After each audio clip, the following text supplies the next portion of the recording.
Okay, beautifuls.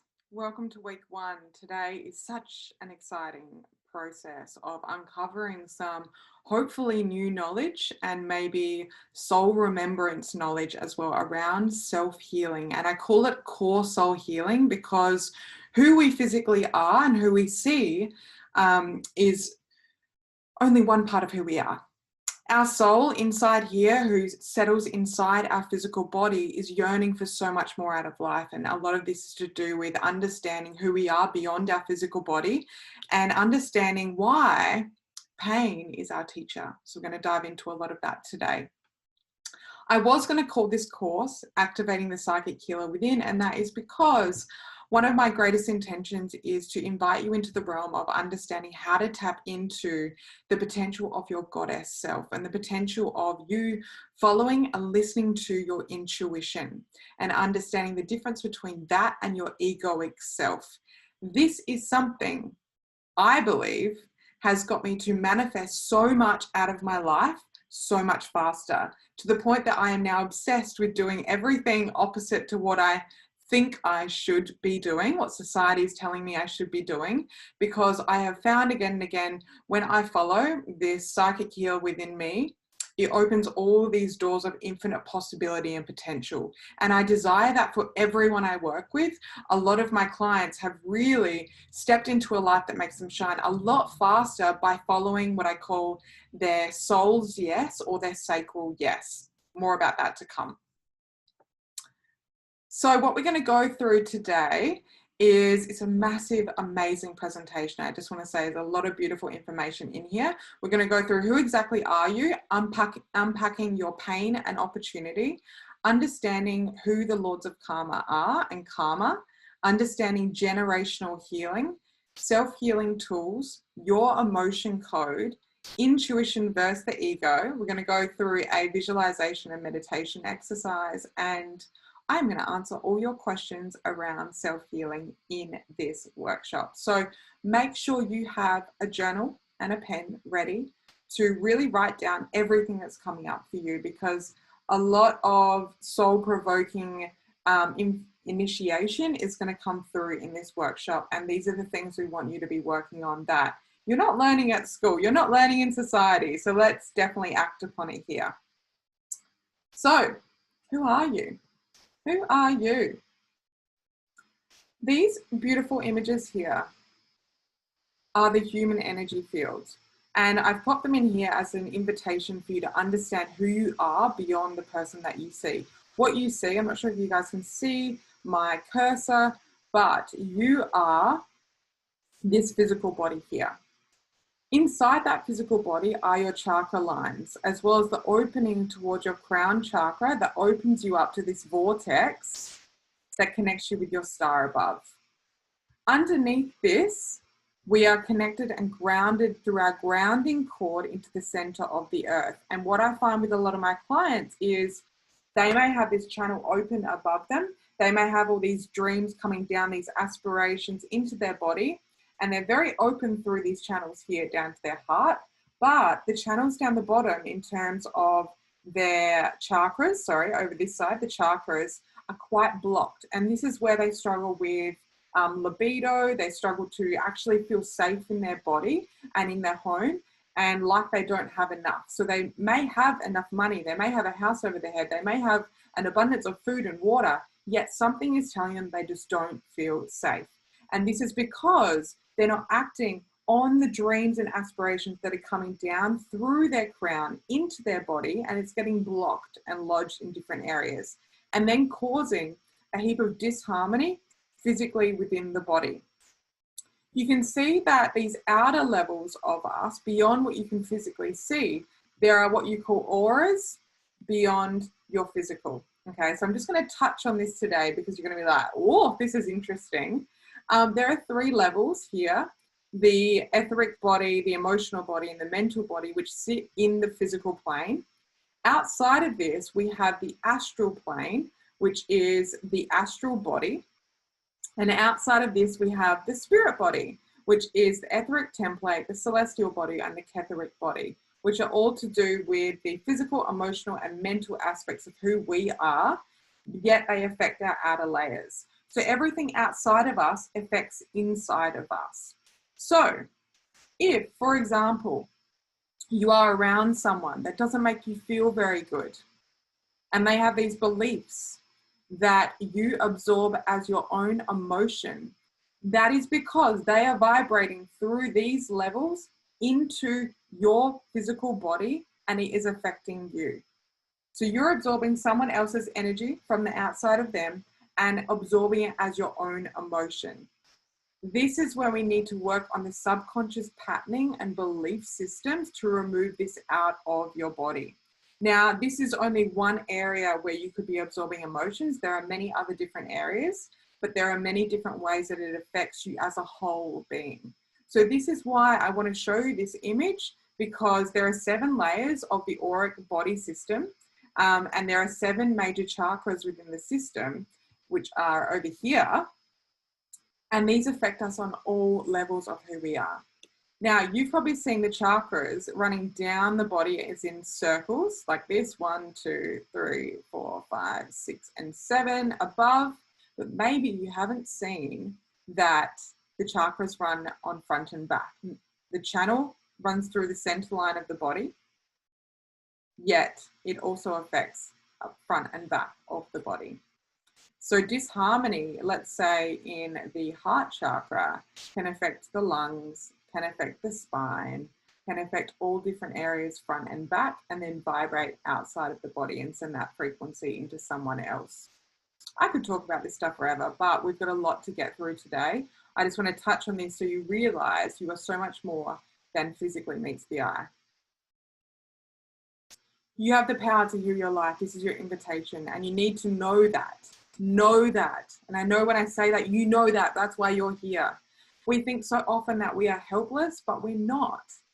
We always have the power of our minds. Claim and consciously use your power daily.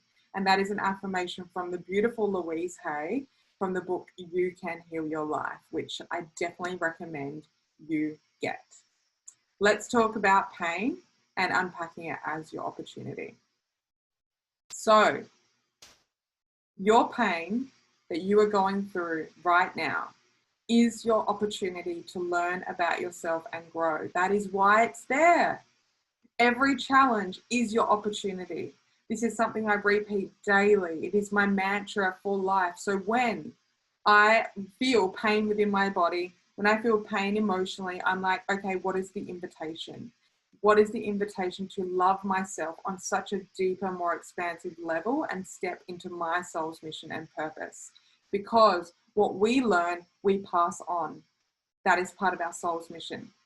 Often humans attach to the pain, they wear it, rather than let it teach them something, such as a skill or a lesson that they need to obtain in order to grow and evolve into the person they want to be, into their goddess self. So, if you spiritually bypass this, you will not pass the test. And spiritually bypassing could mean putting a blanket over it, suppressing it, blaming everyone else and being a victim. The test and overcoming the test would get you to where you want to go. So I want you to reframe what pain truly is as your invitation to love yourself on much a deeper level through self-compassion, through forgiveness, and taking ownership that you create the reality and you transform it. That is your invitation. So with your journal and a pen, in this moment right now, I want you to write down, what pain are you holding on to?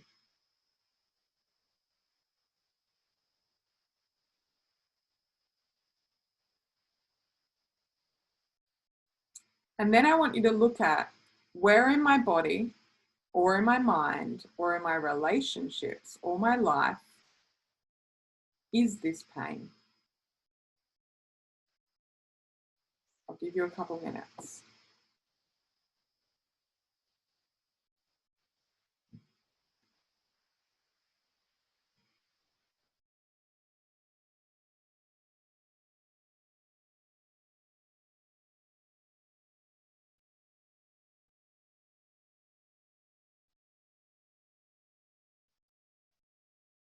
And as you think of each of these, I want you to get super specific and ask, where do I feel this within my physical body?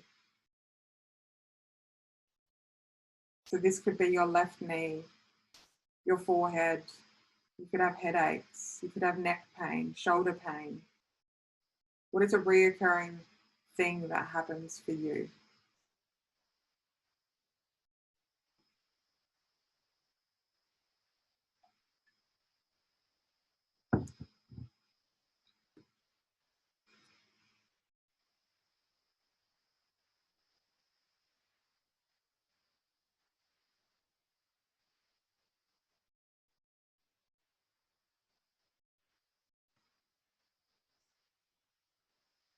So let's evolve on this. Don't worry if you haven't finished, just we want to practice writing down the first thing that comes to mind, because from that place, we're working with the subconscious. We're not judging it, we're just allowing it to be there. Whatever's at the forefront of the mind is often what we need to work on and resolve. Is that consistent invitation for healing. So I want to invite you into breaking up with the idea that pain is bad for starters, and reframing that belief into pain is my teacher in self-love. Pain is my teacher in self-love. How much more exciting does that sound? Just notice the vibrational shift between, oh my God, this hurts, and pain is my teacher in self-love. I get to learn how to overcome this and love myself on such a deeper level. So this chart here is an initiation of self-inquiry. You can do it as often as you need to. I want you to write down the first thing that comes to mind. So left-hand side, what pain am I holding on to? Where do I feel it in my body? And then the healing affirmation for this. I will tell you how to do that. But on the left-hand side, I want you to write down what pain am I holding on to? In the middle, where do I feel it in my body? And in a moment, I'll tell you where to find that affirmation.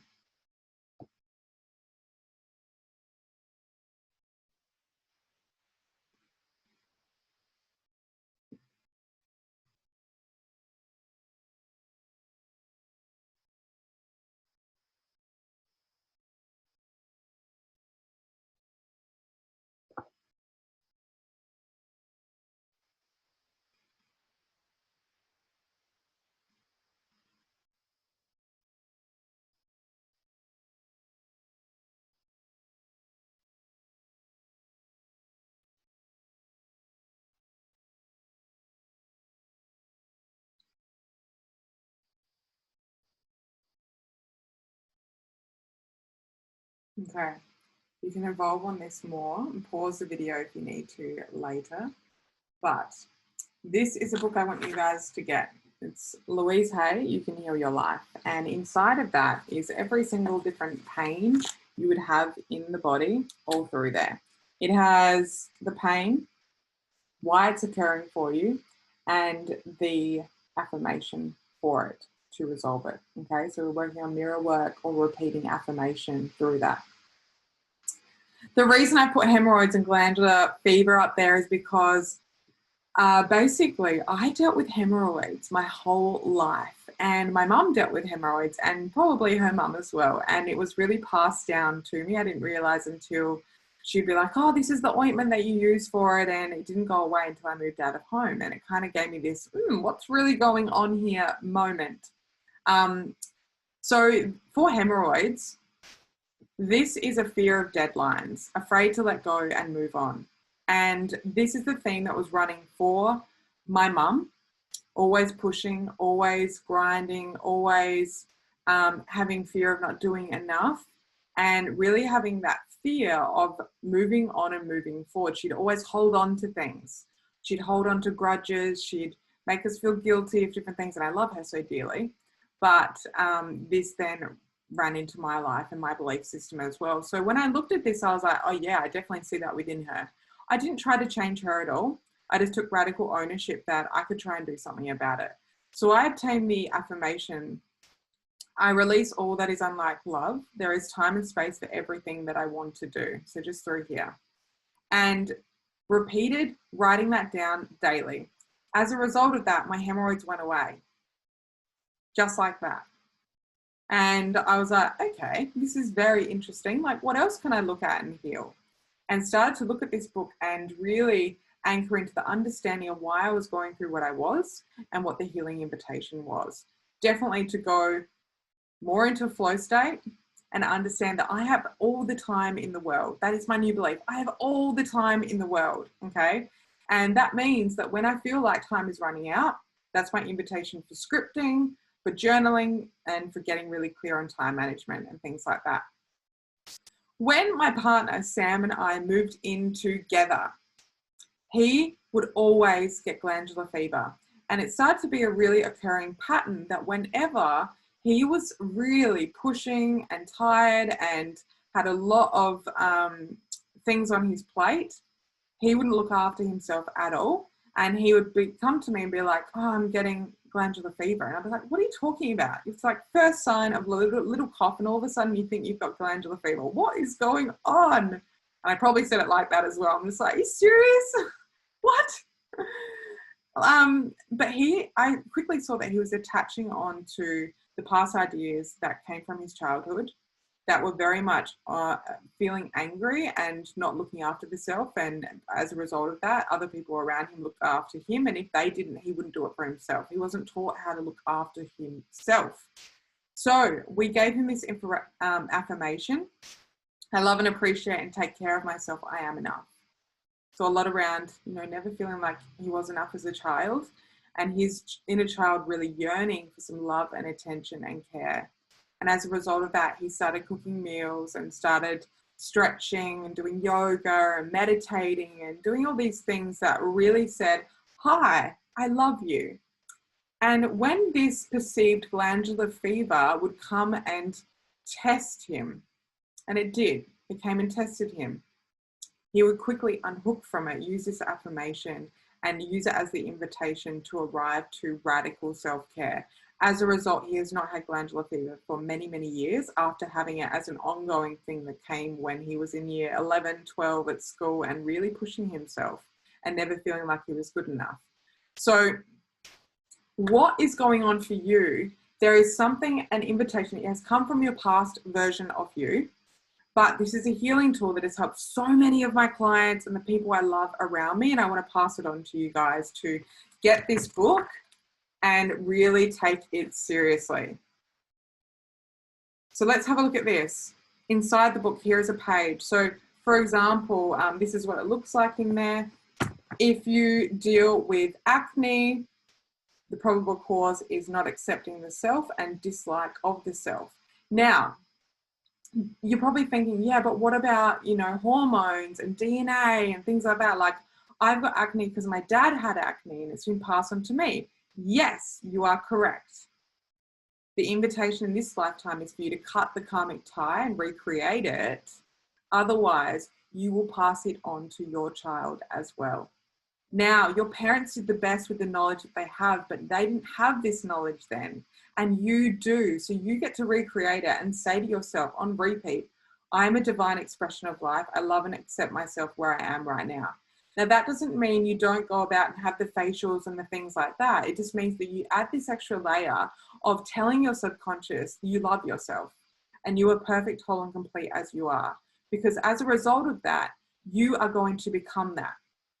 The reason is our cells hold beliefs. And if you know science, you know that a cell duplicates. And then that cell duplicates. And that cell duplicates. Okay, so consistently we are recreating cellular structures within the thousands of cells that we are in front of us right now, which means each time you tell yourself this new belief, it is going to duplicate. And then it's going to duplicate again. You keep telling yourself that belief, and all of a sudden, in a year's time, your whole system is that belief, and that belief is you. Now, isn't that so cool? But just like you can't create a plant in one day, you have to consistently do this practice to create it as the version of you. This stuff excites me so much. This is the book. Order it now. There's a few books in here. They're my faves. Okay. A few more little resources around like what is pain teaching you. Let's say this is the Chinese body clock.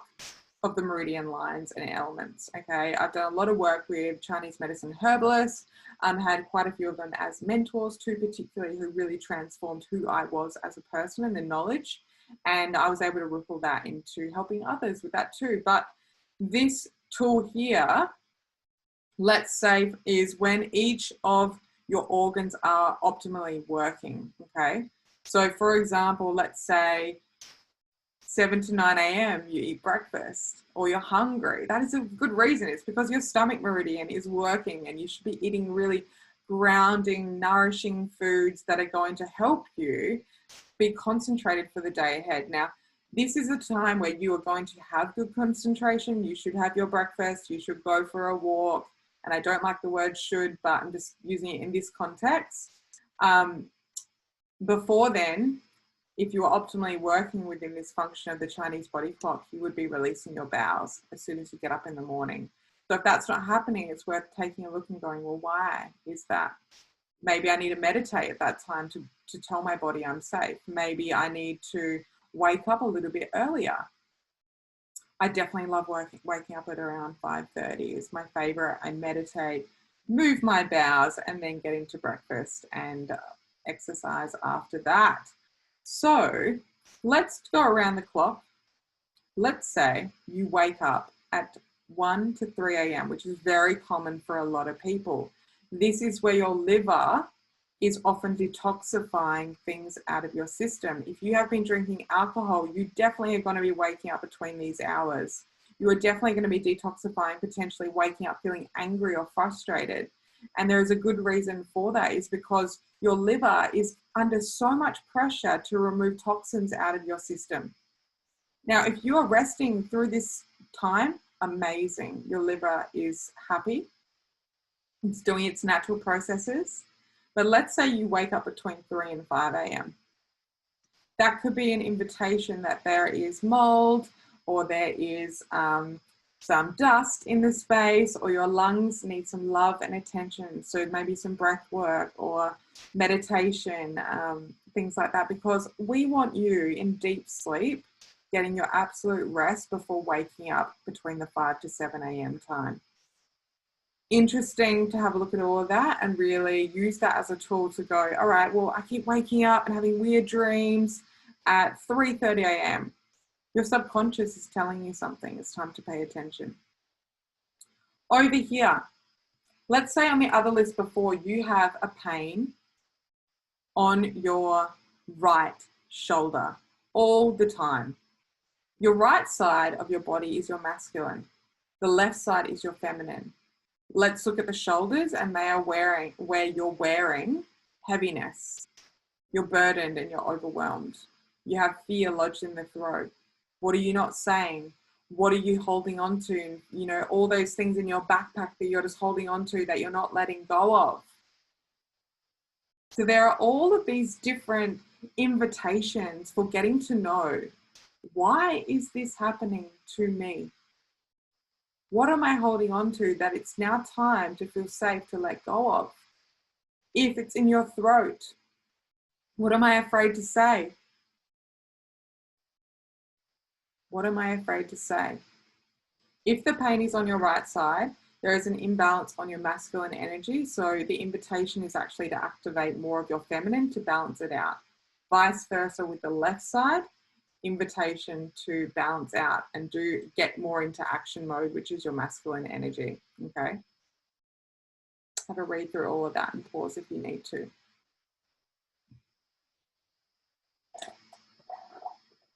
Beautiful. All right, so Lords of Karma.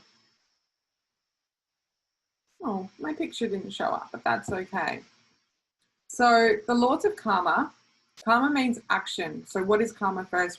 It is a Sanskrit word. It means action, which brings about a reaction into the world. So this term also refers to the spiritual principle of cause and effect. Cause being I am the creator of my world, that power statement. The effect being things happen to me. I am in victim mindset. Why do all these things keep happening? Why do I keep getting glandular fever? Why do I keep having hemorrhoids? Rather than going and taking radical ownership of it and going, I am the creator of my world. But with each action, there is an opposite reaction. Okay, so as long as our actions are of love and light, that reaction back to us will be of love and light. So every action generates a force of energy that is likely to return to us in like kind. What we sow, we reap. And these are the words of Deepak Chopra. When we choose actions that bring happiness and success to others, the fruit of our karma is happiness and success. So, for example, if you are celebrating all your friends that are doing amazing things around you, they are going to celebrate you. But let's say your friend gets a job promotion and you're kind of like, oh, why did they get that? Like, oh my God, lame, da da da, being all gossipy and like low vibe. That is going to invite the karma to come back to you in a different way. And my partner and I always talk about, let's be that invitation. Let's set ourselves up for the best possible future and really just lean into every scenario with love. Every scenario with love. And that is such a courageous move when at times you just don't agree or you feel angry or frustrated or you're like, why don't I have that? It's just like celebrate. Celebrate, celebrate, celebrate. Karma is logically about punishment or reward. It makes a person responsible for their own life and how they treat other people. How beautiful is that? So in Deepak Chopra's book, The Spiritual Laws of Success here, definitely please get that. It has 7 laws and I talk about them in my program, You Are Worthy, as well. He says how to put the law of karma into effect by making a commitment to taking the following steps. So this is your invitation today. The first invitation, today I will witness the choices I make in each moment. And in the mere witnessing of these choices, I will bring them to my conscious awareness. I will know that the best way to prepare for any moment in the future is to fully be conscious in the present moment. Your power is in the present moment. If in the present moment you are making a decision, it is going to be from love. The second is, whenever I make a choice, I will ask myself 2 questions. What are the consequences of this choice that I am making? And will this choice bring fulfillment and happiness to me and also to those who are affected by my choice? So remember, everyone around you is affected by your choices, your actions and reactions. You're either raising the vibration of the people around you or lowering it. 3, I will then ask my heart for guidance and be guided by its message of comfort or discomfort. If the choice feels comfortable, I will plunge ahead with abandon, letting everything else go. If the choice feels uncomfortable, I will pause and see the consequences of my action and my inner vision. This guidance will enable me to make spontaneous, correct choices for myself and for all those around me. If we are on a roadmap of healing, we must take radical ownership of who we are, our actions, reactions, and know that everything is so purposefully in our life for a reason. So who are the Lords of Karma? Those that have had a Lords of Karma healing with me will know that it is a powerful process of releasing karma instantly, unless you recreate it, which is completely up to you. The work of Diane Stein, so you're very welcome to purchase this book. She has a whole heap of books around Reiki and teaching Reiki. This book is called Essential Energy Balancing, and it's all about the ascension process of releasing karma and karmic loops. In the old times, we thought that we would have to repay debts in order to release karma. So you know how if you break a mirror, you've got 7 lifetimes of bad energy, things like that. Now, Diane Stein says it can be changed lovingly with a simple formula and the blessings of the Lords of Karma, the keepers of our soul's evolution. And you'll see, I've read this book multiple times and done trainings on Lords of Karma, thinking of attuning people to it in the future. But this very much resonates with me. The Lords of Karma are like a board of people in front of you. Let's say they're men in white coats, men or women in white coats who are of the highest good. And these people have the opportunity to release and free us from the karma that has been hurting us and the world, the people, and the earth around us. So it is of the greatest good for us to release karma and pain and suffering in order to heal ourselves, heal the relationships around us, and heal the earth around us. This is the process of practicing radical self-compassion and self-forgiveness as well, in order to cut the cord and move forwards, freeing yourself forever. So the art of forgiveness and self-compassion can also be done through the work of Kuan Yin, if we're talking about goddess energy, or Green Tara, who I am extremely connected to. As of 10 years ago, a few processes that came into my life and got me using beautiful mantras like Om Tare, Tutare, Ture Soha on repeat to create very powerful self-healing and personal growth ahead. If you feel like you really need some support, you can just jump into Google Om Tare, Tutare, Ture Soha and play the mantra on repeat. And notice how this grounds you so beautifully. But with any goddess or god, it is worth knowing who you connect with and why. You will find that when you look these beautiful people up, there'll be someone, maybe it's goddess Isis, that you really connect with. And it's worth looking at their story, because you could be an ascension version of them. This is all about self-healing practices around releasing yourself from suffering and obtaining yourself into the ultimate health and wellness. So let's look at karmic loops, because you're running something in the moment and they could be running this show, and we don't want that. We want you to run the show, the powerful goddess version of you who embodies the most light and love. So in order to do this, we want to look at, first of all, what is your ideal world, your ideal reality, and your ideal self? If you could close your eyes right now and just see, remove yourself from the physical body you're in and see, this is what I want. This is what I want to be, do, have, and see that version of you now.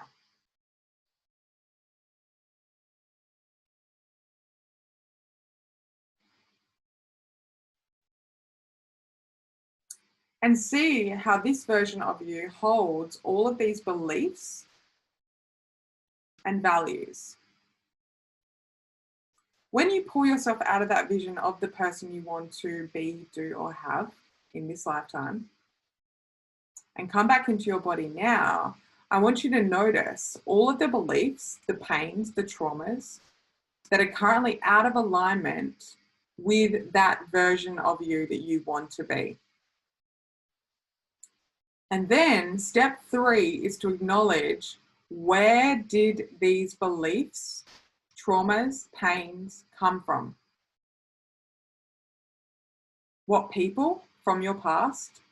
What situations? What circumstances? Have a think about that. It's worth writing it down.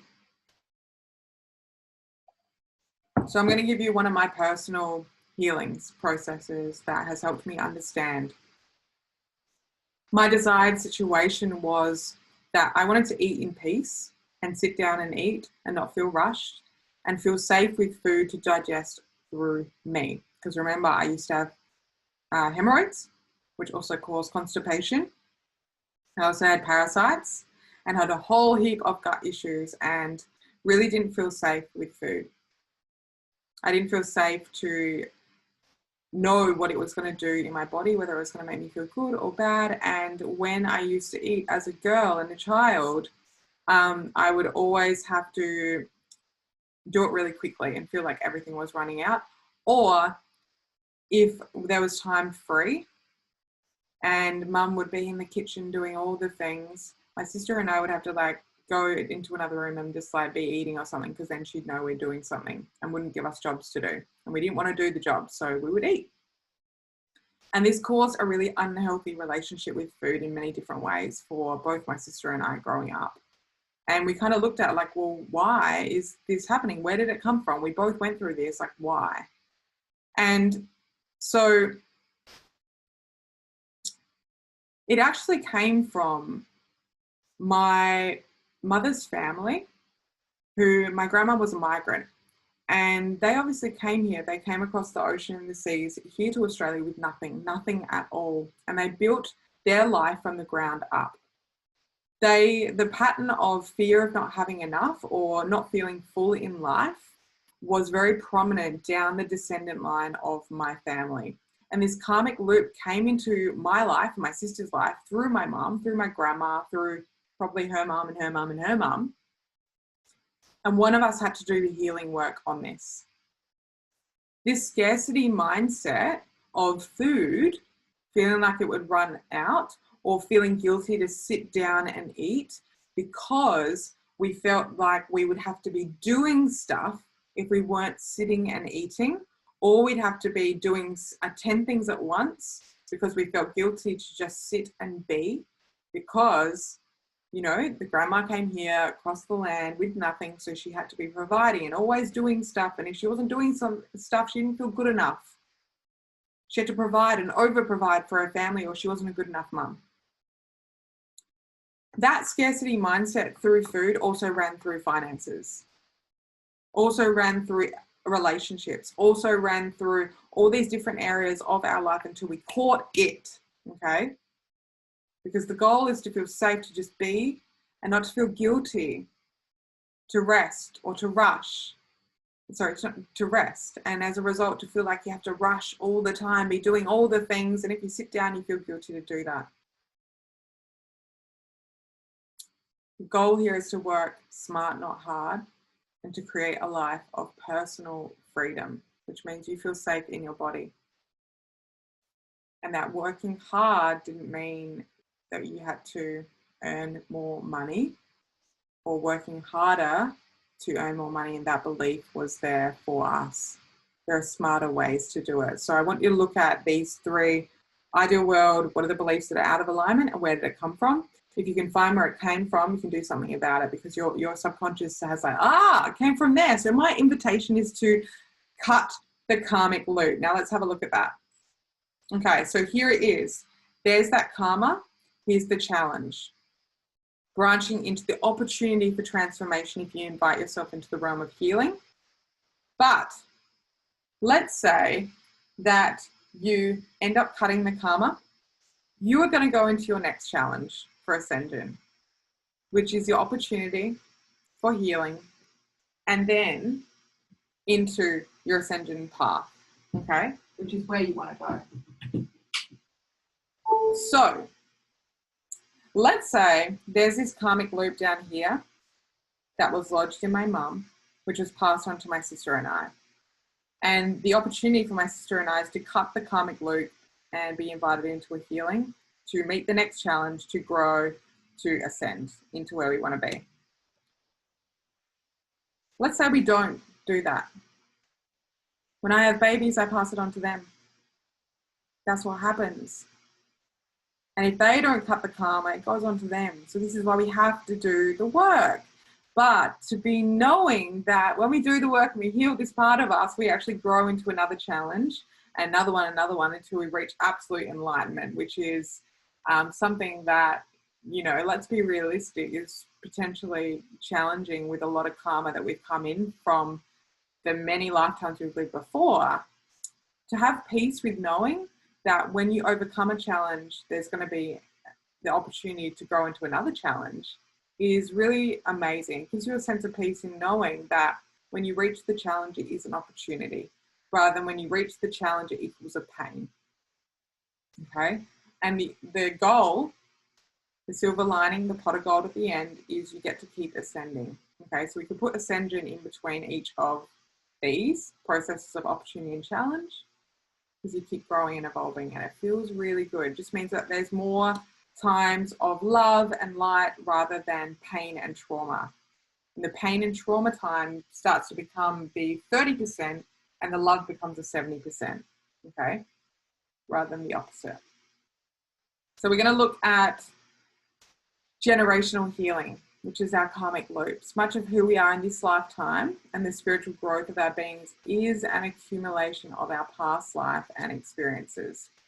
Step one is to not blame your ancestors. Do not blame. Do not go to your mum and dad and be like, you gave me this. Why did you give me this? Because that karma is going to come back at you. You don't want that. But there is a saying that when you free yourself from the karma, You heal the generation 7 lines in front and behind. So you may notice a shift for the people around you when you do that karmic healing work and release it from your being. Okay? So if you thank them for giving you strength and resilience and learning a new skill, this will help you become a much more enlightened human being, full of love and gratitude and personal growth. It's a really beautiful process. So your pain's not your fault, and it could be passed down generationally. That's definitely one reason that it could be there. And no doubt right now you're like, oh, that came from my mum, or we both have that thing going on, or my dad, we both have that thing going on. Traumatic events also can lead to intergenerational trauma, including parental incarceration, it's a challenging word, divorce. So if divorce runs in the family line and then you've just had a divorce, that's an interesting pattern. Alcohol use or disorder, domestic violence, child abuse, sexual, physical or emotional, natural disasters. It can run all through the system. So I want you to ask yourself, what current patterns, traumatic patterns, are you holding that your parents or family may also have dealt with? And I'm not just talking about like it could have come from your mum or your dad, it could have come from your uncle or your auntie or someone really close to you that you've spent a lot of time with, knowing that you're absorbing their emotions, your cells are splitting into two, holding new beliefs in them, and those beliefs are becoming who you are. So let's say you spent a lot of time with your grandma or your auntie growing up, all of their beliefs you have in your cells until you decide otherwise.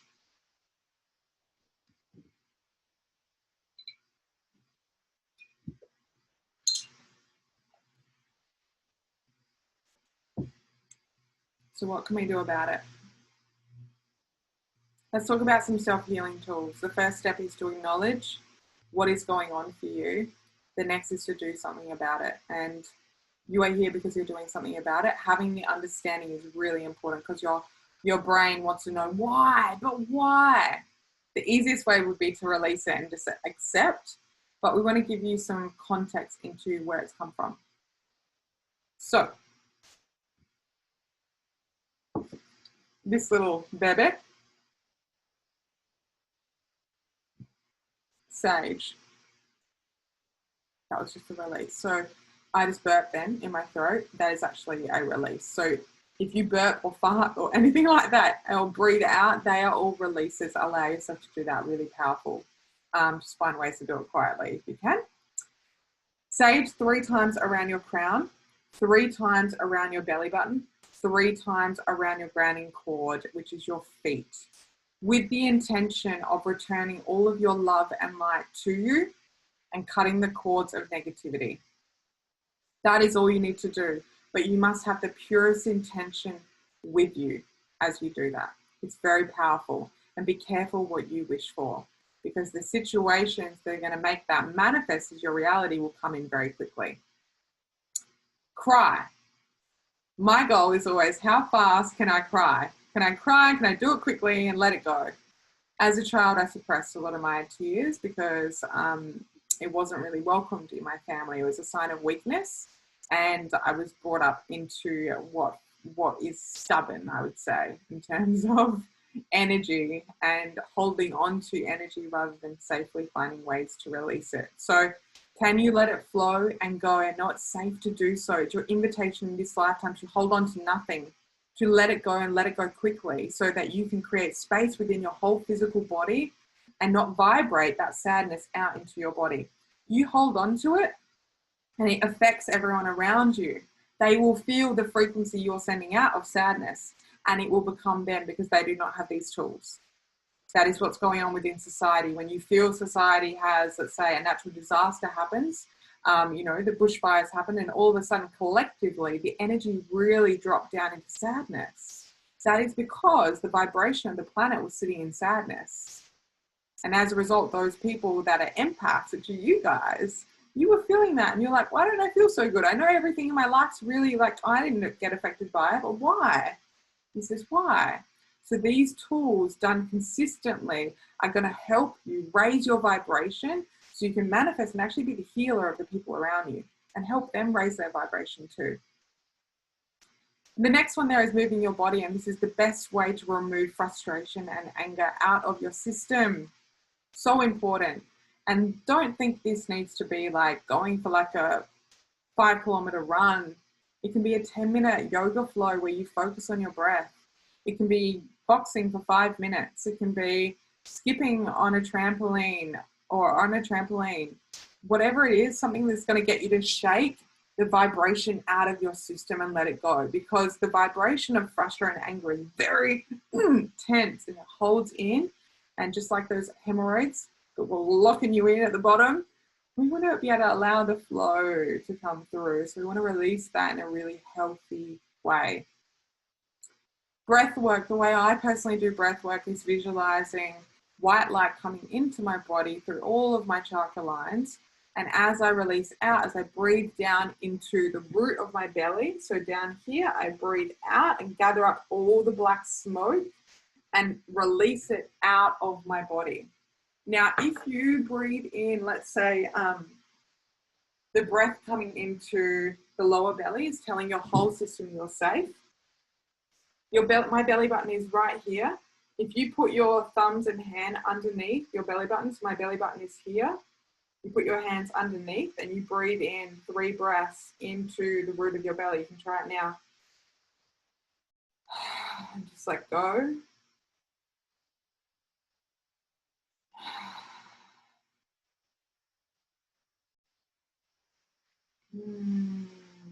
Beautiful, and you're drawing that all the way down. Then let's say you have your rib line at the bottom of your ribs. I want you to put your hands on your side here and breathe into that space. Notice the breath goes up. It comes into this area. So you can navigate where the breath goes through using your hands. And the chest and diaphragm expand and you release. And then let's say you put your hands over your chest, your heart space, and you bring the intention to breathe into the back of your heart. And just notice how quickly the breath goes into the back of the heart. Now let's say that you have that sore knee, and you can bring that intention with your hands on your knee to go into that space and breathe into that space and invite in that powerful affirmation that we're talking about before into that space for 3 breaths. Or you're telling your body you're safe. Okay, this is just one amazing tool that you can do daily at any time. Let's say that someone at work has been very annoying and all of a sudden your throat is a little bit blocked. 2 hands on your throat. Affirmation, intention, breathing in, creating space, gathering up all of that black smoke, releasing out of the mouth with a black. Okay. The next one there is to write down whatever's going on for you that you want to release and then burn it. Burn, baby. Get rid of it. Okay. And make sure you do it over the sink or really safely outside. Please don't do it and create some kind of problem. Yes, do it safely. But just be careful. Whatever you write down and burn, you will release powerfully. Boundaries. It is very important that when you know your values, when you know that you are on a healing journey, you do not step over your boundaries. Let's say you are trying to stop drinking alcohol and all of a sudden someone asks you to go out for some drinks. You will have to create that boundary of saying, sorry, I can't do that. And instead, maybe you would like to recreate another situation in the future and say, hey, let's go out for breakfast to make yourself feel better. Or you simply just say no. You exit the situation and you return to love and go, I'm doing perfect. I am whole and complete for this. Let's say someone speaks to you unkindly. Same thing, exit the situation. Sorry, but I've got to go to the toilet. Okay? But remember to speak with love always. Okay? As that karma will come back to you and they will speak lovely to you. They may yell and things like that at first, but they will eventually soften into whatever emotion, vibration you are sending out. Speak with love in all scenarios. Now that's courageous, okay? But in all scenarios. Daily detox. We live in a society that is not like our ancestors. You know, there is toxins that surround us even right now. My laptop is sending off a toxic frequency to my being, and I need to detox that out. You know, those that are on here, the live training is sending different frequencies off to me as well, and I need to detox that out. There are people thinking of me right now, and I need to detox that out. There is food inside my belly. I need to detox that out. So just be aware that there is different ways that you can release stored toxins out of the body. These are a lot of these things here are different ways you can do this. To release deep stored emotions stored in the colon, one way is a colonic. And the reason I pop that in there is because I have had colonics before, and it has given me a huge emotional release. One of the beautiful ladies in Adelaide that has a colonic centre, she says, why don't they talk about this more? I get people that have cancer coming here all the time. I get people sent here from paramedics, you know, who are holding on to a lot of stored stuff in their body. And when they release it, the healing journey is a lot faster. It is such a profound tool for healing. Another way is through alkaline foods. So green foods are highly alkaline. There's your beautiful chlorophylls and things like that, your smoothies that you can have, but this is going to lower the toxic load. Just make sure with all of your fruit and vegetables, things like that, that you are washing them. You're washing the toxins off, and you're buying organic where possible, because a lot of the food in the supermarkets is actually genetically modified to look brighter, to look more beautiful, and it's pumped with all this stuff that's then becoming our cells and splitting and becoming them again. So be aware of where you buy your food or grow your own. If you are doing a liver cleanse, bitter foods are really important for that process as well. So you can just look up different bitter foods that will help detoxify your liver. Remove toxins, not just with food, not just with the water, because knowing tap water has so much stuff in it that just you do not want going in your system. Make sure you have a filtration system or 3, like us, because we are over 70% of water. Okay, so I know these seem like small things, but if you drink the very best water, you have the very best food, you're fueling your brain to perform at a different frequency. And you will notice around you that those people that are not doing that are sitting on such a lower vibration. And if your goals are of a higher vibration, you want to be on a higher frequency to match that coming to you faster. Now, as part of removing toxins, there is also the people around you. If those people are not serving you, get them out of your life, and don't feel bad to do so, because essentially hurt people hurt people. So if you're around these hurt people, you're actually hurting them back. And the best thing you can do is either heal yourself powerfully or remove yourself from the situation fully and completely. Now, of course, relationships with our family and our partner are our greatest teachers. They are there for a reason, to help us grow into the person we are here to be. Other ways are essential oils. These will raise your frequency very quickly, particularly rose, jasmine, geranium oil, very amazing at balancing the feminine energy as well and bringing you into flow state. And beautiful bush flower essences will help you to release stored emotion. I've worked with a lot of these, as well as crystals and things like that. And you'll notice that I am holding one at the moment. So I could talk forever about self-healing tools. I have such a toolkit, but I want you to take what you need and come back to this video whenever you need to, as a reminder of the many tools you have. And something will stand out to you right now and you'll be like, oh, I have to do that. Make sure you do that in the next couple of days. Do one or many of these things daily and you will transform who you are. Salt, Epsom salt, salt water, has the ability to strip the aura. Okay, so remember that first picture I showed you in this slideshow. It has the ability to strip all of the stored emotion out of your aura, make it a lot happier. Now, please be aware that it will strip it and leave you bare, okay? So it's really important to do this at night time, not during the day, otherwise you're gonna be really tired and lethargic, and it's important, you could actually do it before dinner and then have your dinner after as a grounding meal to be able to get you back up a lot faster. Beautiful. Saltwater scrub is another option in the shower to scrub your aura, and As you are in the shower, imagine everything washing down and away from you, everything unwanted, releasing and letting go. Yoga is a powerful tool that will align your chakras and get them all spinning. Now, you probably wonder, you probably don't wonder, you just do the flow, but you don't really realize like why you're doing what you're doing. When you do a cat-cow, you're going like this with your throat. Okay, you're actually cleaning out the throat chakra as you're doing that. Okay, same as when you do sideward movement. There are other postures where you ground into the solar plexus and you twist the torso.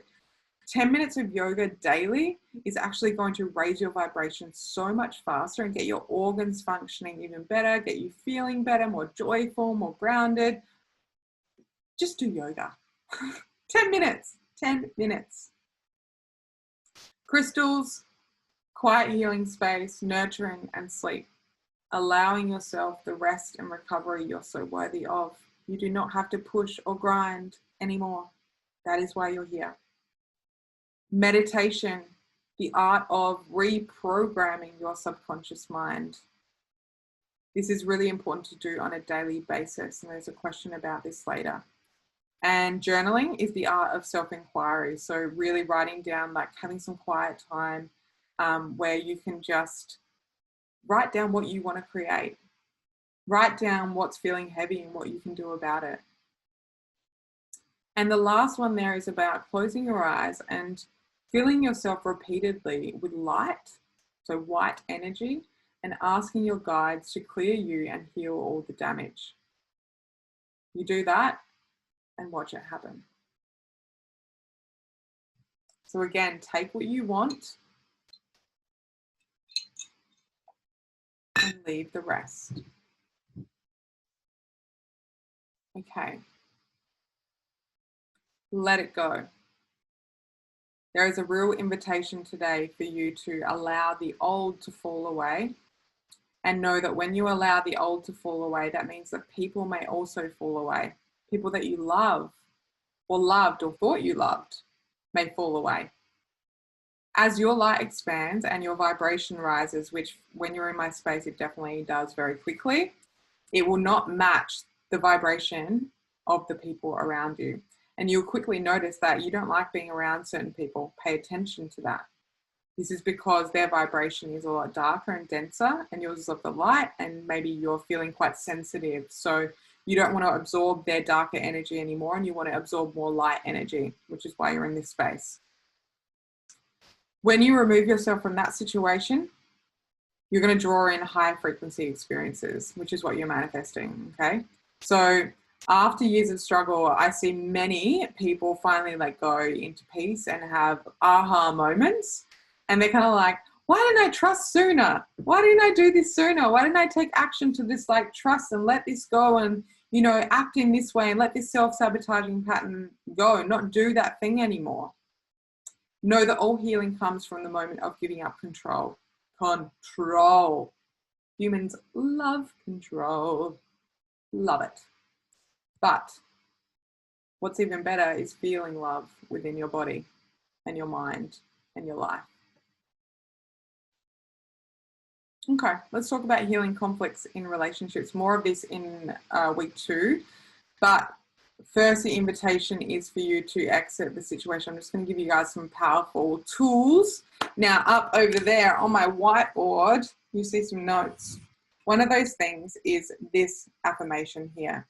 So let's say my partner and I have a fight. Okay, the first thing for one of us to do is to exit the situation. 5-minute rule, we call it. Then I often come into here and I have my hands on my heart and I say, my heart is full of love and understanding. I repeat it 3 times. I then repeat the same for the other. So Sam is my partner's name. Sam's heart is full of love and understanding. Sam's heart is full of love and understanding. Okay, so I say that 3 times. And at the end of that, there's a huge shift of energy within me that brings me back onto earth and goes, oh my goodness, why were we arguing about that thing? It's so irrelevant, so low vibe. And we'll often go back and be like, I'm sorry, I'm sorry, I'm just going to take ownership of myself sitting in a low vibration and arguing, being frustrated in my not self being. And just know that that person that says sorry first may need to be you for a little bit. Even if you don't want to, please do it, because you're going to cut that karma and invite them in to say sorry eventually, or let go of their ego attached to whatever is going on. The next tool I have is the Ho'oponopono prayer. This is so beautiful. It's been such a powerful healer on my personal journey. This is when you look into the story of the Ho'oponopono prayer, so you might want to read the book or have a look or jump on YouTube and listen to all about it. This is an ancient Hawaiian spiritual practice, and it involves learning to heal all things by accepting total responsibility for everything that surrounds us. So the prayer is, I am sorry, forgive me, thank you, I love you, on repeat. And this was actually practiced by the men in the prison in Hawaii. And the people outside of Hawaii couldn't believe why the people in the Hawaiian prison were getting out so quickly and not returning. When in other prisons, they were getting out of prison and they're basically recommitting the same crime and getting back into prison. And this is because they had someone come in there and practice this prayer, the Ho'oponopono prayer. They were to repeat this as a class daily. And as a result, they were telling the situation from their past, the reason that they had committed and were in prison, saying, I am sorry, forgive me, thank you, I love you, and giving themselves self-compassion and cutting themselves karmically from the loop and not recommitting. You can do this for any situation from your past for yourself, and allow yourself to sit in forgiveness for yourself or for another. So if you repeat this mantra often, only then will it be possible to find in your heart to forgive someone else or yourself. And remember, life is a mirror. In the final step, I love you, you acknowledge love for both you, yourself, and others around you. I love you, I love you, I love you. So, who in your life do you struggle to say this to? My partner and I had this beautiful conversation around people that he struggles to say, I love you to, that maybe I would think he really would love. And this is his invitation to deepen his self-love relationship and also heal them karmically as well. Free them. What a gift. What a gift you can consciously keep giving to people around you by doing that work within yourself. And your ego mind may say, well, why don't they do it? Why don't they make it easier for me? This is your spiritual test. This is why you're here. Ah! Love this. Okay, so smile like an idiot. This is the number one mudra to raise your vibration instantly. So let's say you're angry and frustrated and all the things, and you just have a big day that you've got to get on with. Smile. Everything is okay. Okay? This is going to raise your vibration so quickly and only draws in good into your life. When I was a personal trainer, my nickname was the Smiling Assassin, because I'd be like, do 10 burpees. And you guys can feel right now, if you look at my face or you look at the face of this picture here and you see the smile, you see how it bounces back to you a higher vibration. You feel that instantly. So if you go into work and you just smile, no matter what, you're actually going to get through the day so much easier than going and looking like a sour sob. And no one likes a sour sob, let's be honest, okay? Use this tool in any moment and notice how good it makes your body feel and your mind. Activate your inner child energy. So the invitation here is for more play, more joy, and the result of that is absolute bliss within yourself and your being. This is me in the kitchen on the daily, dancing. We have a rule in the morning, first thing in the morning is music and diffuser on. Diffuser raises the vibration with the smell of essential oil, so we wake up to this beautiful aroma and detoxifies our space. And the music raises our vibration into go-getter mode quickly. So you could have a morning motivation playlist that you and your family have picked all your favorite tunes. Or if you live on your own, have your own, but play it every morning. Let that be your anchor into joy and have a little boogie. The energy that is available to us at any time is this inner child energy. So think of yourself when you were preschool and you were just playing in a sandpit and you were playing at the beach and you had no worries or cares in the world. And the invitation is to embrace the giddiness and reverence for life itself without the presence of doubt, worry, or skepticism of anything. Okay? Who could you be beyond worry and doubts that you aren't good enough, or worrying about all the things that could or could not go wrong or right or whatever, and just allowing yourself to dance and play in the joys of life? Imagine what your life would look like. But take it a next step further and kind of have a look at what would it take to bring you into that state right now.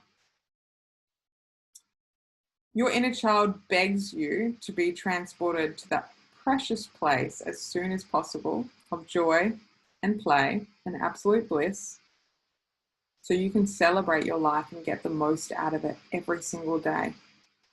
So when this inner child energy is in balance, you feel full of love and you need nothing. When it is out of balance, you feel gloomy, you sigh, and you make excuses. Oh, I couldn't go to the gym because of this. Oh, I don't have time today. I don't have enough money. To quickly bring into balance, dance and celebrate. That vibration will draw in whatever you need very quickly. Trust. You only know if you know. All right, let's go into the emotion code. So emotional release is the power of the mind to feel the emotions. So using your mind to feel your emotions.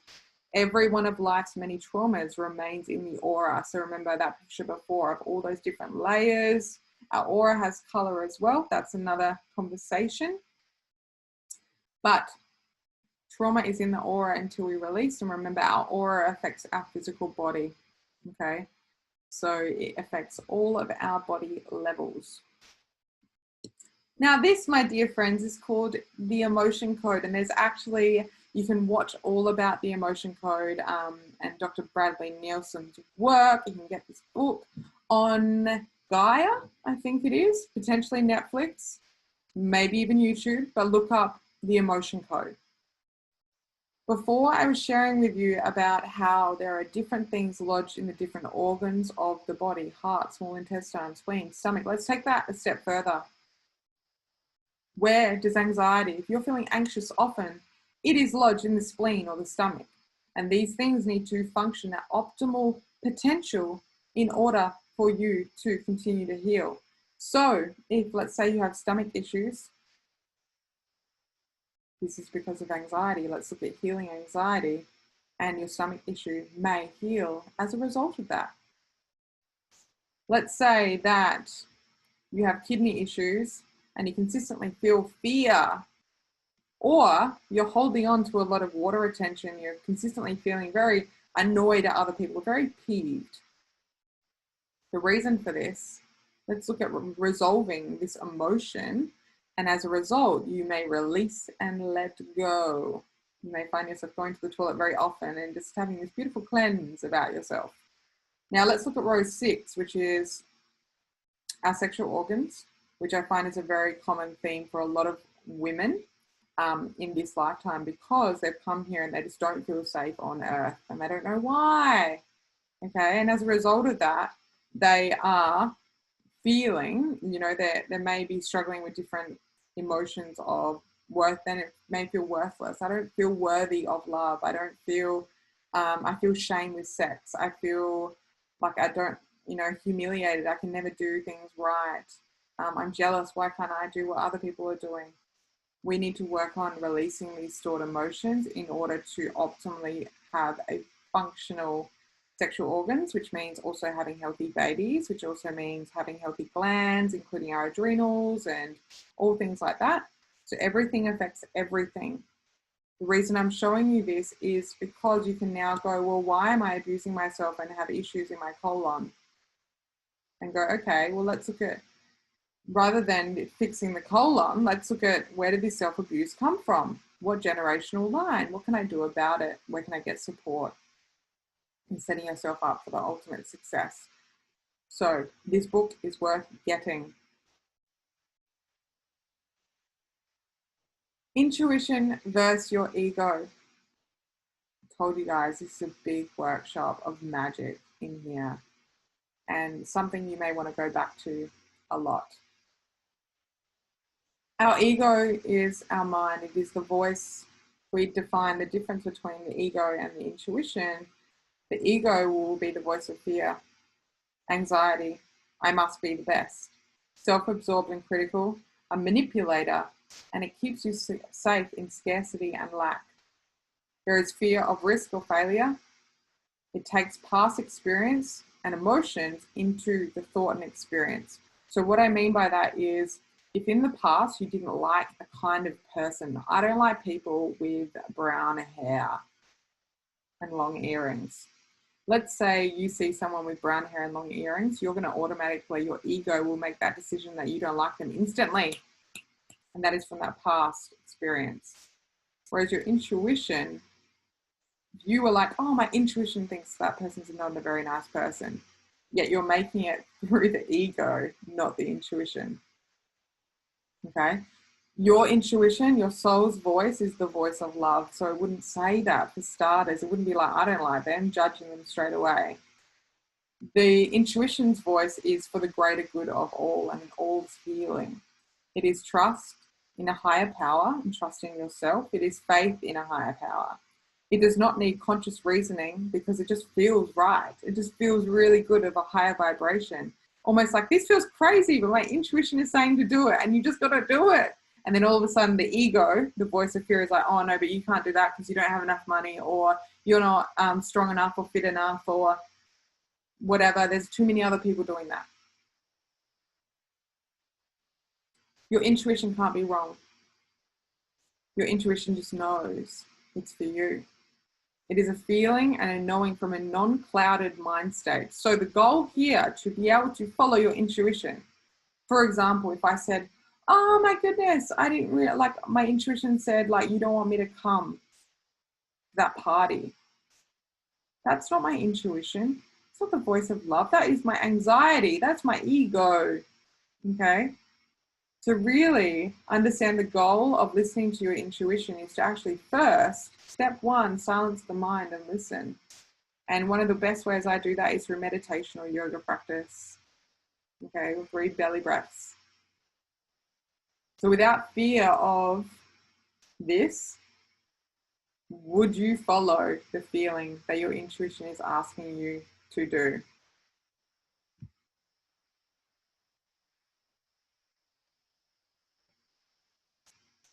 So what is your intuition, your soul's voice yearning for? I want you to write this down now and take a couple minutes to really listen inwards and go, what is my intuition? That voice beyond fear, what is it asking of me? You've got 2 minutes.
Okay.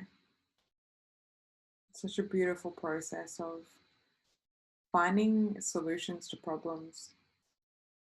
One of the fastest ways personally I have ascended into my soul's purpose is through using meditation as a tool to speed up time it takes to do things, to solve problems. So let's say I'm like, oh, how do I do that thing? It's going to take me forever. I may meditate and then ask that question. Boom, straight away it flies in. I'm like, oh, why didn't I think of that? That's way easier. The invitation for following your intuition as well as in following your sacral yes. So what I mean by that is your gut feeling. Your sacral and your solar plexus sit in this region of you, and you will know when you go to grab a food, for example, and you're like, oh, I shouldn't be having that. Don't do it. And to search for the frequency of the right things for you in that moment, and that'll be perfect. As soon as internally you feel a no, don't. Who could you be if you only followed your intuition, if you only followed your sacral yes? You would be a very happy, abundant, prosperous, high-vibed human being. But it takes daily practice in being powerfully in the present moment. Okay, let's step into a bit of meditation. So what we're going to do is work on a quick little tool that you can do at any time, and I want to invite you into it right now to raise your vibration into that of self-healing, okay? The language of the subconscious mind is emotion. So a lot of people are chatting with their subconscious. They think they are, but don't realize they're speaking in the wrong language. They're speaking in words, and the subconscious speaks in emotion, which is energy in motion, okay? When we speak to our subconscious in emotion, this can be used for very fast manifestation. So our subconscious brings to us what we tell it to, but you must do this through emotion, the relative language. What is the most important thing you want to come to you? Tell your mind what you want through positive feeling state and visualization. Okay, get excited by it. It's coming. And know that your subconscious is like a computer and will act on what inputs, what frequencies you send to it, what positive feeling states, what visions you bring to it, so that it gives you, so that you will get what you want, basically. Okay. Ask for what you want and you will find it. Do that daily. Imagine who you could be. So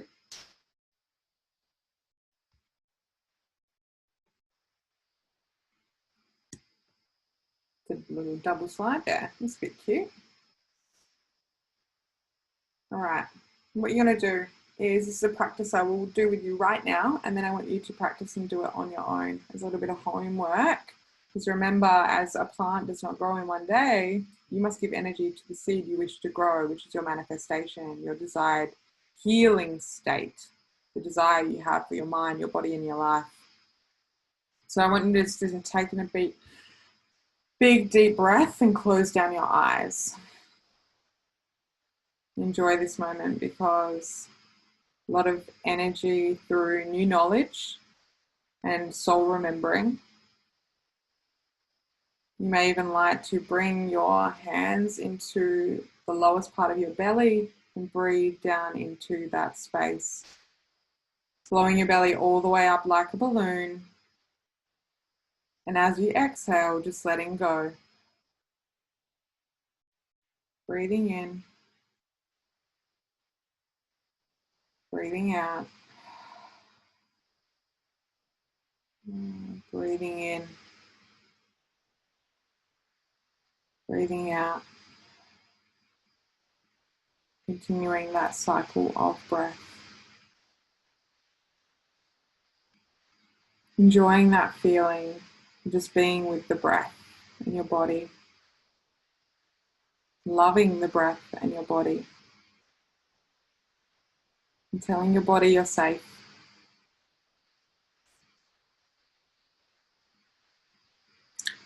So step one is to take a moment to continue the breath with your eyes closed And think of a time you felt healthy, abundant, or loved. One of these. Pick one of these for now. So think of a time you felt healthy, abundant, or loved. Can you see that now?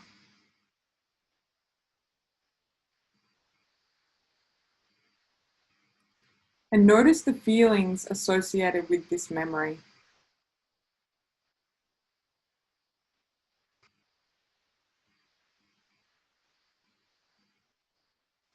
The next step is to ask your subconscious mind what it would look like if this was me now, as the healthiest, abundant, or loved version of me. That self-healed version of you. What would that look like? Ask to see that. And don't focus too much. Just let the subconscious mind find the answer, as this is what it's designed to do. So it's going to show it to you.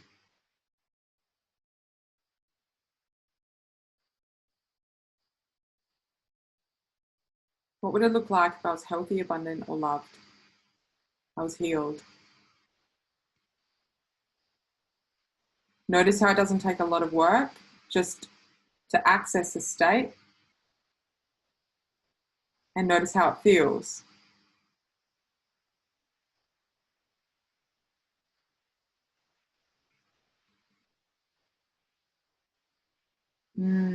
Beautiful. So you can now see that version of you, the healthy, healed version of you.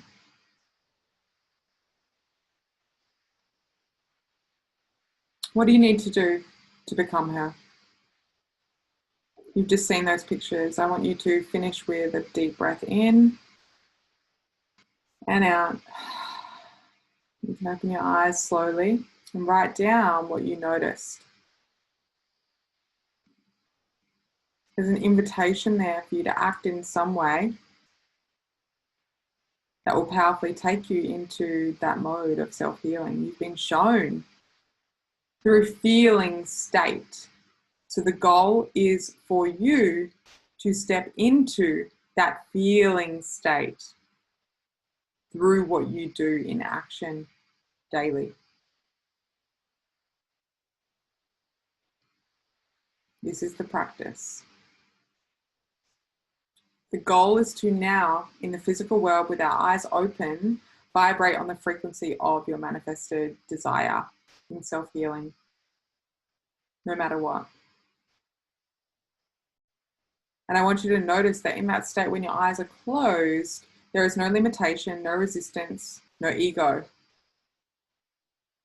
And to recognize that this state is made of energy and then translated into vibration and manifested into reality when we practice being in that vibration physically daily.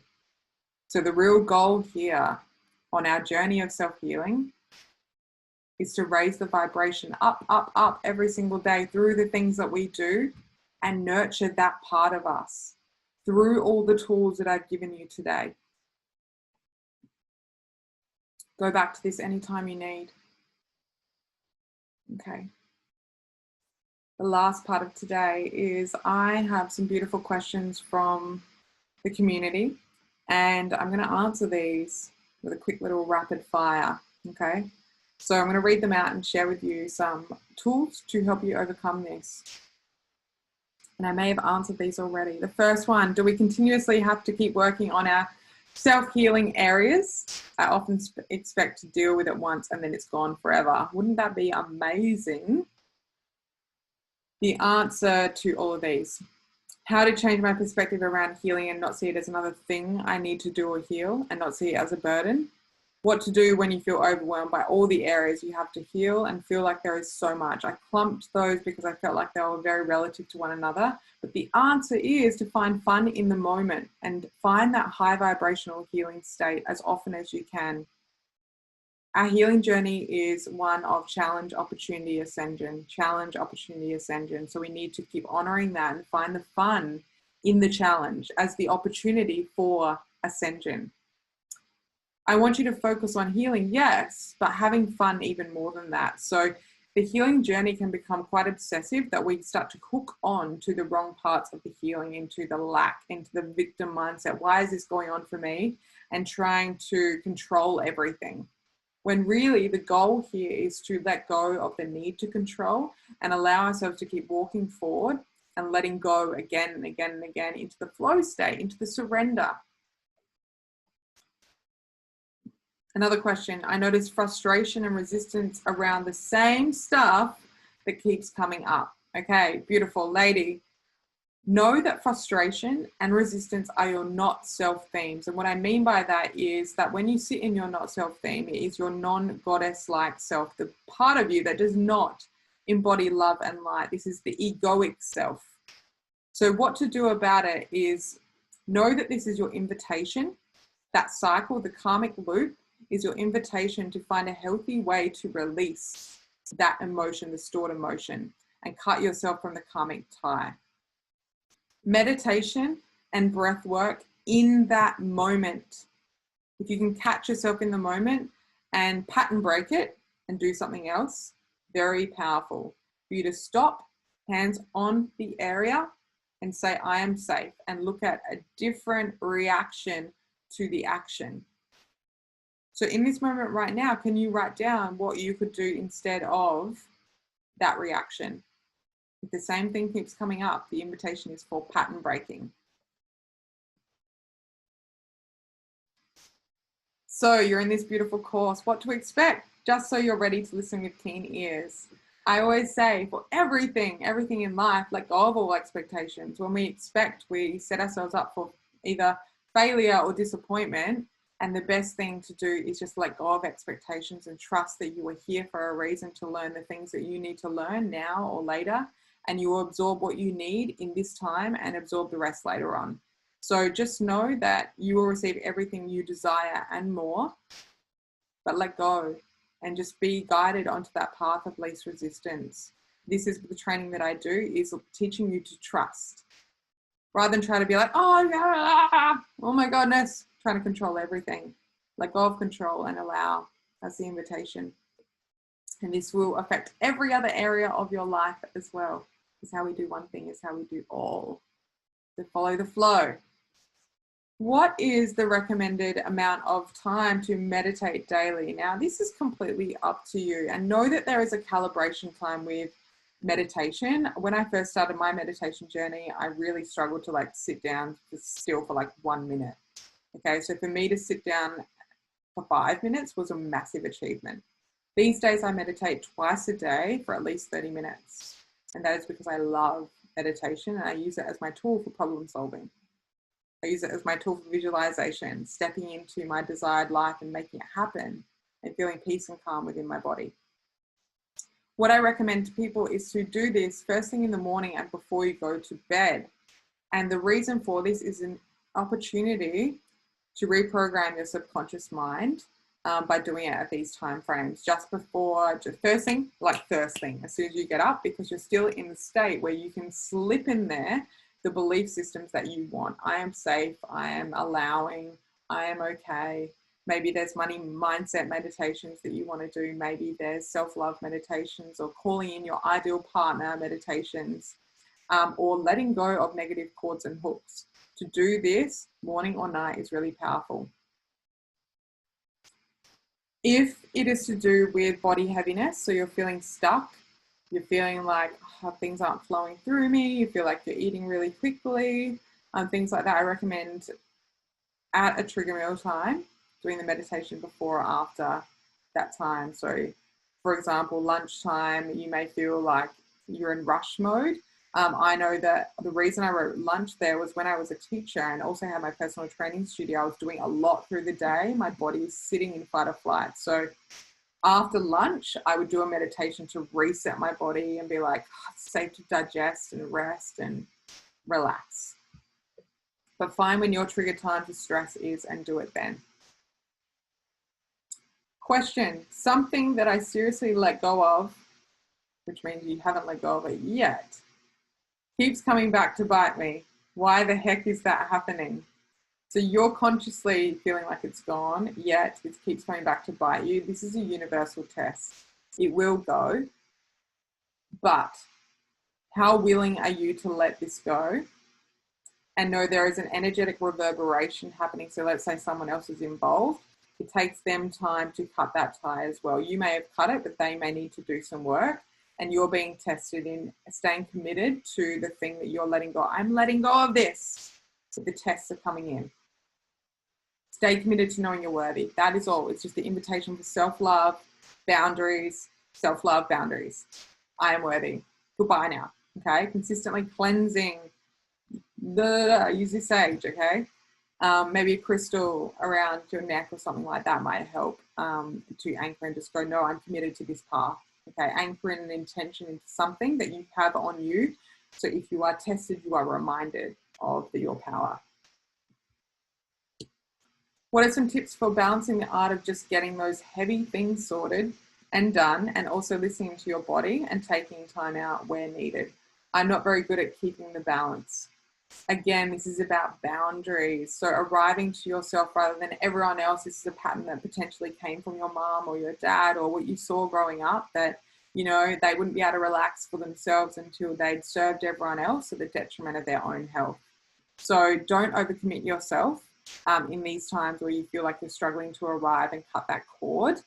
Don't do everything for everyone else and not yourself. Remember that you need to put on your own safety mask first before your kids, because you having the highest vibration means you can give more and help actually more people around you. So self-care is not a selfless act at all. Sorry, it's not a selfish act, it's a selfless act. Prioritize yourself, knowing that it will help the people around you. It will help them heal. And we are all here to guide one another home. Also, use time management tools. I teach more about this in my program Transmission, but Google Calendar and having blocks of times and arriving to your diary is really powerful. Trello is a to-do task that you can add in lists, and know what your daily most important tasks are. And these are your heavy tasks. Do them first thing in the morning. Eat the frog, get it done. Okay, and it might mean that you need to get up earlier to get it done. And then celebrate with that beautiful walk or self-care or having a bath, whatever it is. Raise your self-worth. For me, the most powerful thing you do is say no.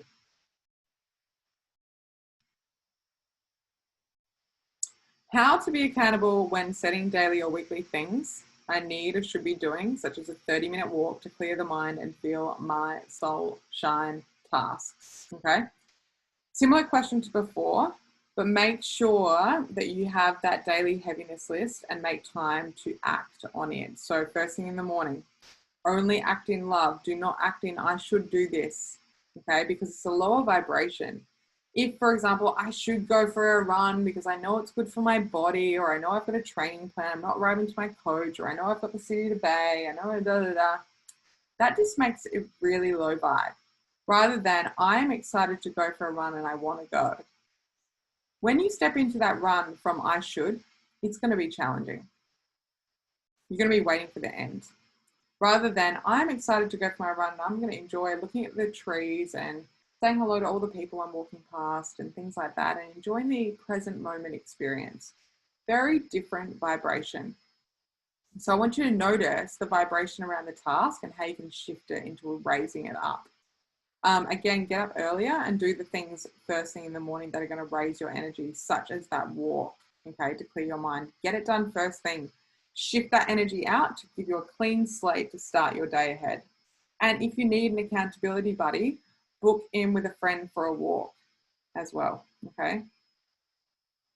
Prioritize your day, first the tasks in the day, beyond your heaviness list, with a self-love sandwich of self-love tasks after this that are going to raise your energy back up. So it might be like heavy self-love, and just have those interjected into your days.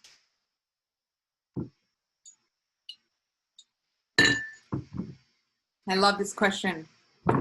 How to clear the mind, a fuzzy mind, so we're sitting in the ego, around making decisions that could impact a relationship or situation. So a fuzzy mind is like brain fog, too many thoughts in the mind. It's like a very murky creek when we want to be in that still water, okay?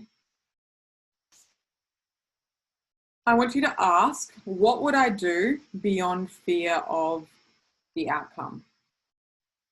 But I want you to ask that question when you're in a meditative state, where you're laying on your back, where your spine is straight, and you've taken those deep belly breaths, you told your body you're safe, and you bring stillness to the waters of your mind. The breath clears out the murk in the mind as well. So to really use that breath to detoxify, and then ask, what would I do beyond fear of, maybe, let's say if it's, I'm not happy in this relationship, what would I do beyond fear of leaving this person? Would I, or fear of saying this? What would feel lighter for me? What would feel good for me? And what would my inner child do, knowing that your inner child doesn't care? Your inner child just leaves with love and fun and enlightenment. So I want you to try and trust your intuition, and really, this is what you're saying over here, that you're trying to trust your intuition versus what other people will think of you, or what they will think is right for you, or what they will view as success for you. Trying to let go of pressures of others or the worldview of what is right. Go. Okay. So the reason your mind is fuzzy is because there are the voices of your soul, the voice of your ego, the voice of all of these different people around you, and you've got confusion going on. So again, we've got to bring that mind into that stillness water where we unhook from all the other people's stuff that they've brought into our path, and follow your sacral yes. Okay, so that lower belly yes, so that heart yes, knowing that when you do it, so you've probably got one voice that's like, oh, this is what I need to do, but the people around me are saying different things and I don't know which one to follow, and I'm scared of what they'll think of me. That's very normal. First step, know that you can't please everyone, and you are you are not them. And the reason they are sending that frequency off to you is because they have their own insecurities going on. It's a mirror for them. They're like, oh, I'm going to say this to her to make myself feel better. Okay, knowing that gives you a whole new knowledge of life and people and how humans work. It's really interesting. It's like, oh, I'll send off this dagger to make myself feel better. Okay, and if you did something really courageous that they could never do, they may feel a bit intimidated by you because they may wish that they had the courage to do that. So knowing that when you follow your sacral yes for anything in life, it actually helps the people around you, because you raise your own vibration, they feed off your vibration, and you are also sending out this invitation to live in your truth and sending them that invitation to live in their truth. Your truth and others is their medicine for healing and personal growth and ascension. Your truth is your medicine. So if everything you do is in alignment with your truth of your soul, this will heal you and the people around you and the planet. And this is why you're on this journey. So the last thing I have for you here today, after this beautiful big workshop, I want to invite in the question to your heart. What is your heart's true passion? When you follow your passion, your purpose, you raise your vibration, you raise the vibration of the people around you and the planet. So take maybe 10 minutes after this workshop, wherever you're up to, and write down what that is. Maybe something you're not listening to, that the invitation has been planted now for you to focus on. Whatever we focus on expands. And find ways to act on this daily, to set yourself up for success. And let that desire to follow your heart's true passion be bigger than any self-sabotaging pattern or habit. And this is the biggest way that you can transform everything.